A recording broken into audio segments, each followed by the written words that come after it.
Si les gens sont aussi seuls aujourd'hui, c'est qu'il n'y a plus de tribu. Mais alors pourquoi à la base les gens ont quitté la tribu? À la base, les gens vivaient en communauté dans des petits villages où tout le monde se connaissait. La pression sociale était omniprésente. Il fallait supporter le jugement de tout le monde, les conseils non sollicités d'une tante ou d'un cousin éloigné sur l'éducation de vos enfants. Il fallait accepter d'être jugé vieille fille si vous étiez célibataire passé 25 ans. C'était un mode de vie basé sur la communauté, donc forcément vous alliez être le sujet de ragots. Ce mode de fonctionnement en tribu, quand on sortait dans la rue, on avait une réputation. On pouvait être jugé sur la façon dont on s'habillait, on pouvait tous être le sujet d'une rumeur, on pouvait nous dire que potentiellement notre mari était gay, que l'enfant n'était pas celui de notre mari mais celui du voisin. Bref, j'ai pas connu ça mais ça devait être un vrai calvaire. Et c'est pour ça que progressivement les gens se sont détachés de la communauté pour arriver à la famille nucléaire, et uniquement composée du père, de la mère et des enfants. Les gens petit à petit sont devenus plus individualistes, à juste titre puisqu'ils ne devaient plus vraiment aimer qu'on leur dise ce qu'ils avaient à faire, mais maintenant le revers de la médaille c'est que les gens sont très seuls. Déjà si vous n'avez pas de mari ou d'enfant,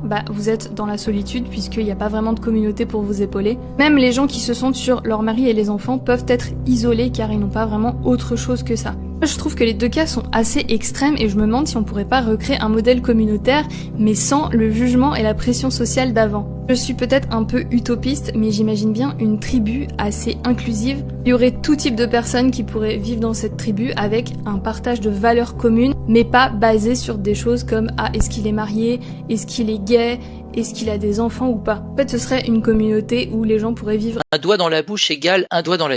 Ça veut dire que quand j'embrasse quelqu'un à pleine bouche, j'échange une quantité de bactéries gigantesques et je peux vous assurer que le système immunitaire il se met largement en route. Waouh, waouh, waouh, waouh, waouh, waouh, waouh. Dans 1 millilitre de salive, vous avez 100 milliards de bactéries, virus et champignons. C'est autant de bactéries que dans 1 gramme d'excréments. On s'immunise pareil que quand j'étais gamin et que je marchais à 4 pattes, mais d'une façon différente. Adulte, peut-être je voyage plus, je suis au contact avec plein